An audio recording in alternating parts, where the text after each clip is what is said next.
السلام علیکم۔ آپ دیکھ رہے ہیں جمیل ٹی وی۔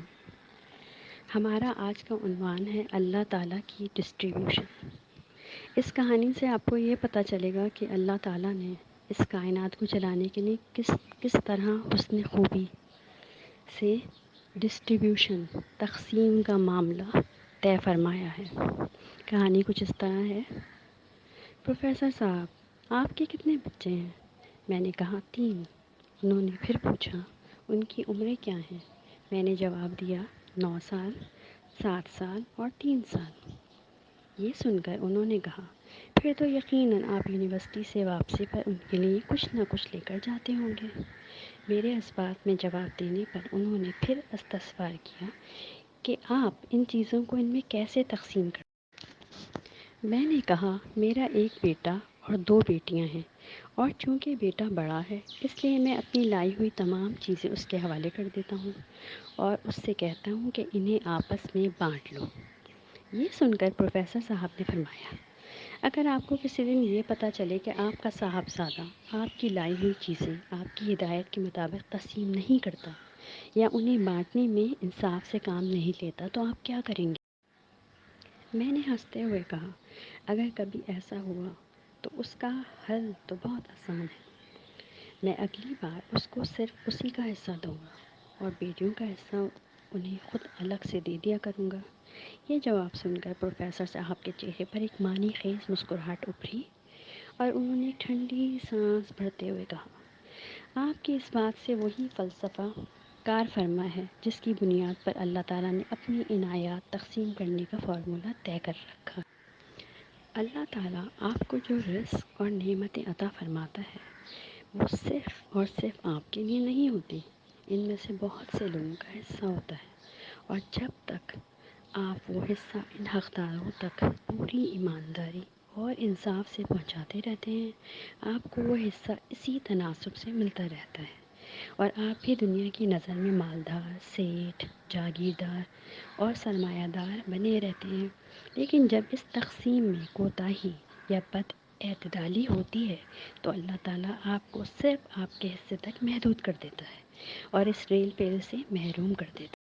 پھر وہ رب کریم وہ رزق یا تو ان لوگوں تک براہ راست پہنچانا شروع کر دیتا ہے یا اس رزق کی تقسیم کے لیے کوئی نیا ڈسٹریبیوٹر مقرر کر دیتا ہے اور دنیا یہ سمجھتی ہے کہ یہ سیٹ دیوالیہ ہو گیا ہے۔ اسی دوران یہ باتیں بھی سننے میں آتی ہیں کہ فلاں کے بیٹے پر اللہ تعالیٰ کا بہت کرم ہے، دن دگنی رات چوگنی ترقی کر رہا ہے، دنوں میں کروڑ پتی ہو گیا ہے۔ یہ وہی شخص ہوتا ہے جسے رب کریم نے آپ کو ہٹا کر آپ کی جگہ نیا ڈسٹریبیوٹر مقرر کر دیا ہوتا ہے۔ دیکھا جائے تو اللہ تعالیٰ کی تقسیم کا یہ معاملہ صرف رزق تک محدود نہیں ہے، اس میں عزت، سکون، امن اور آسانیاں بھی شامل ہیں۔ خاص طور پر عزت کا معاملہ بڑا خاص الخاص ہے اور اس کو بہت اچھی طرح سمجھنے کی ضرورت ہے۔ اللہ تعالیٰ عزت کے معاملے میں بہت حساس ہے۔ ہم نے اللہ تعالیٰ کی دی ہوئی عزت کو اپنی ذاتی کمائی سمجھ لیا ہے۔ ہم اس گمان میں مبتلا ہیں کہ اس عزت کے ہم بلا شکت غیر مالک ہیں۔ یہ ساری کی ساری ہماری ذاتی میراث اور ہماری اہلیت اور صلاحیتوں کا ثمر ہے، حالانکہ ایسا قطعاً نہیں ہے۔ آپ اپنے گرد و اطراف میں نظر دوڑائیں تو آپ کو بے چین، بے سکون اور ہیجانی کیفیت میں مبتلا لوگوں کا ہجوم نظر آئے گا۔ بدقسمتی سے ہم انہی کیفیت کا شکار ہیں۔ ایسا کیوں ہے؟ باقی اقوام عالم کے مقابلے میں ہم اتنے محروم کیوں ہیں؟ کیا یہ ہماری بدعمالیوں اور گناہوں کا نتیجہ ہے یا کوئی اور معاملہ ہے؟ ہم نے اپنے رب کی دی ہوئی عزت سے لوگوں کا حصہ نکالنا چھوڑ دیا ہے اور اسی طرح عزت کی ترسیل میں کمی باقی ہو گئی ہے۔ ہم نے اپنے رب کی دی ہوئی آسانیوں کو بانٹنا چھوڑ دیا ہے اور وہ آسانیاں بھی ہم سے چھن رہی ہیں۔ ہم اپنے غریب ہمسائے کے مجرم ہیں، اس غریب بچی کے مجرم ہیں جس کی شادی کا کل خرچہ ہمارے بچے کی سالانہ پاکٹ منی کے برابر ہے۔ ہم اس بیمار بچے کے مجرم ہیں جس کے علاج کا خرچ ہمارے گھر میں کھڑی بہت سی گاڑیوں میں سے کسی ایک کی قیمت میں ہو سکتا ہے۔